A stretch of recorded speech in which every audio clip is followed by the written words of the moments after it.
This is a continuation of the rest of 1-3. This next part covers midpoint. So the midpoint you need to know is exactly halfway between the endpoints. Just kind of exactly how it sounds, it's the midpoint or it's the middle point. So if we wanted to find the midpoint between, let's go with C and F. So let's write out, we want the midpoint of CF here on the number line. Well, you could do some sort of trick where you go, one unit in from each side, so just kind of marking in one unit, another unit in, another unit in. It would help if you'd be able to see both fingers here. So it's going to be exactly halfway between the 0 and the 1. So you might be able to tell where that is. That's going to get a little tiresome, especially if you don't have them on a number line or if you have numbers that are extremely far apart. So the way that you can find midpoint is you can find the average. If you average those two numbers. So if I wanted to find the average between C and F, what I could do is I could add up -4 and 5 and just divide that by 2.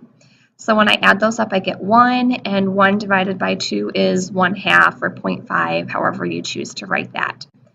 The formula, when you have it just on a number line like this, is you can take the two values, so like x1 and x2, and divide it by 2. And that's how you can average when it's on a number line. However, kind of like the distance ones, most of the ones we're going to be practicing are not going to just be on a number line. They'll be on more of like a coordinate plane, or you'll have two distinct coordinates. So you can use the midpoint formula as I'm going to write it out here. For that, you're going to have two values. So you're going to have x values, and you're going to average the x values. But then you'll also have y values, and you'll have to average those as well. So averaging the x values, average the y values, and that's how you can find midpoint. And I'll just kind of write that out as a way for you to remember it.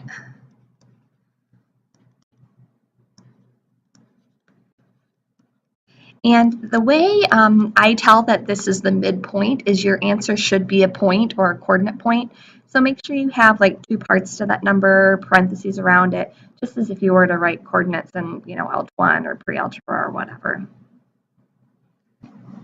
So there's 3 different examples here of how these are going to look, and I will go through each one.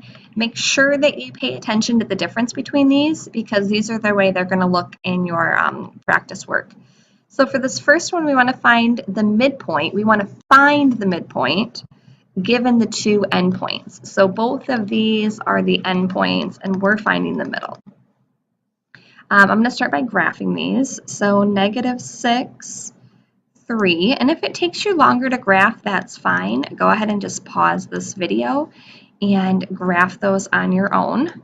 We have t at 2, 0. And then I'm going to draw the line in. Sometimes students are better at just kind of estimating where the midpoint is. I mean, hopefully you can just kind of eyeball it. It's going to be like someplace kind of right around there. I don't want you to use that as your only strategy, though, of figuring out where this endpoint is. What I'm going to do is I'm going to use that midpoint formula where I average the x values and I average the y values. So -6 plus 2, and then 3 plus 0. So again, just averaging those x values and y values. When I add these up, I get -4, and -4 divided by 2 is -2. When I add these up, I get 3, and 3 divided by 2 is 1.5. So this is how I would write the answer. I would come over here and just double check that, -2, 1.5. It looks like I was pretty accurate with my just kind of estimation. That might help you as a double check as you're first learning how to do these to make sure you're getting them correct. So for this next example, this is the one that I want you to put like a big star next to. This is the one where students kind of forget what's going on sometimes, and they try to do the same directions as the last one. I'm going to read this and then I'll explain. So it says, find the coordinates of J if K is the midpoint of JL, and L has the coordinate of 3, -5. So here I have one endpoint, and I don't have the other endpoint. However, they give me the middle. I'm going to graph this and then kind of show you what I mean. So K is at -1, 2. L is at 3, -5. And they want me to find the other end. So it's saying that in this case, K is the middle. Can you tell that J is going to have to be like someplace over here? It's going to be someplace around here. That's the other end, because this is supposed to be the midpoint. So don't get these two things confused. Here what you're doing is you're starting out with the answer to the midpoint formula. So the midpoint formula would be averaging the two x values, averaging the two y values. And in this case, I have the answer is -1, 2. I don't have one of the endpoints, so I'm going to call that endpoint that I don't have xy. So I'm going to average those x values, so the x value x that I don't have, and 3. And then I'm going to average those y values. So I don't have this one, but I do have -5. Well, in order to solve this, I'm going to have to kind of set each part of this equal to each other separately. So I'm going to set x plus 3 over 2 equal to -1. I'm going to solve this by multiplying each side by 2. So x plus 3 equals -2, and then subtracting 3, so x equals -5.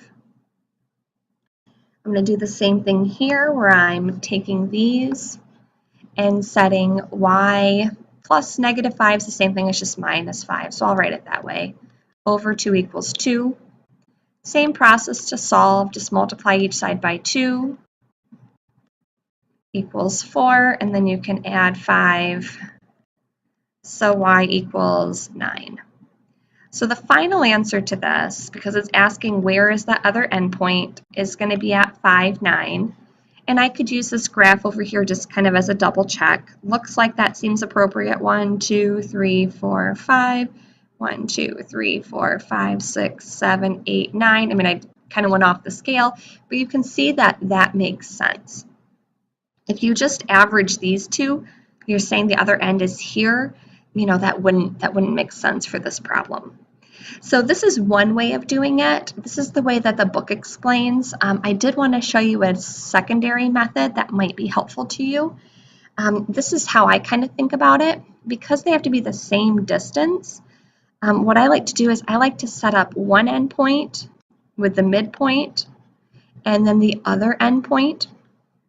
So the endpoint I know is 3, -5. The midpoint that I have is -1, 2. And if you just remember that this point needs to be the exact same distance away, you can calculate that distance.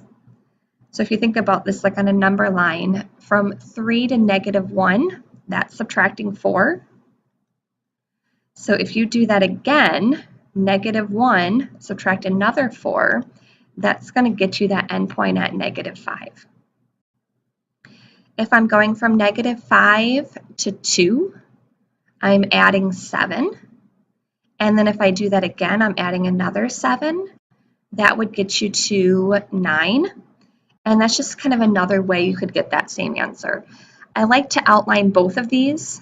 The first reason so you can kind of see the process, especially if you're referring back to the book. I prefer this way, and I know some people do. Other people like the formula way, and that's fine also. Okay, for these next couple examples, it will look a little more like Algebra 1 when we're setting them up. For both of them, they say find the measure of PQ if Q is the midpoint of PR. So looking over here at this first one, because Q is the midpoint, that means it's the same distance from either side. That's going to make both of these two segments congruent to each other. So the 9y minus 2 is going to be the same as 14 plus 5y. What I'm going to do for that is I'm going to set them equal. And I can solve it for y, so you can just go ahead and do your steps for algebra here. I get 4y equal to 16, or y equals 4. And I'm going to take a minute to talk here. This is so important that you always pay attention to what you're trying to find. Here it says find the measure of PQ. It does not just say solve for y. So even though I've set this up and I've solved for y correctly, I'm not done with this question because I need to find how long PQ actually is. So PQ is right here. That's represented by the 9y minus 2. So I'm going to substitute the 4 in place of y.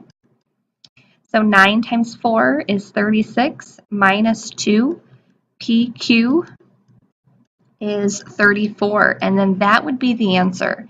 The reason this is so important is because if this is multiple choice, I can almost guarantee that 4 is going to be one of those multiple choice answers, and you want to make sure you give, the correct answer to the correct question. This next one, it's the same set of directions, but it's set up slightly differently because you don't know how long PQ is. There's a couple different ways that you could figure that out. You know that both of these are the same length. So what I like to do is I like to say, okay, well, this one is 6 minus 3x. That's going to make this one 6 minus 3x also. And then for this one, we can set it up kind of like we did in the last lesson where these two small segments add up to equal the entire thing. So I'm going to set 6 minus 3x plus 6 minus 3x equal to 14x plus 2. We have 12 minus 6x equals 14x plus 2. Going through and solving this, I'm just going through those steps of algebra. I get 10 equal to 20x, or x equals 1/2 or 0.5. Again, just like this last one, we want to think about what we're trying to solve for. So I'm going to plug that in for PQ. So PQ is 6 minus 3 times 1/2. This would be 1.5. So 4.5 would be your length for PQ. Again, just make sure you're answering the right question, whatever's one's being asked. And then the last little thing, this will be important as we kind of go on, but a segment bisector is anything, so it could be a segment, a line, could even be a plane that intersects a segment at its midpoint. So in this picture off here to the side, we have PQ. PQ looks like the midpoint is M. Well, we have several different segment bisectors here. We have JM. JM would be a segment that intersects it at the midpoint. We have this line KM, or we even have plane A. All of those would be considered segment bisectors. We'll practice this in class, and please let me know if you have any questions.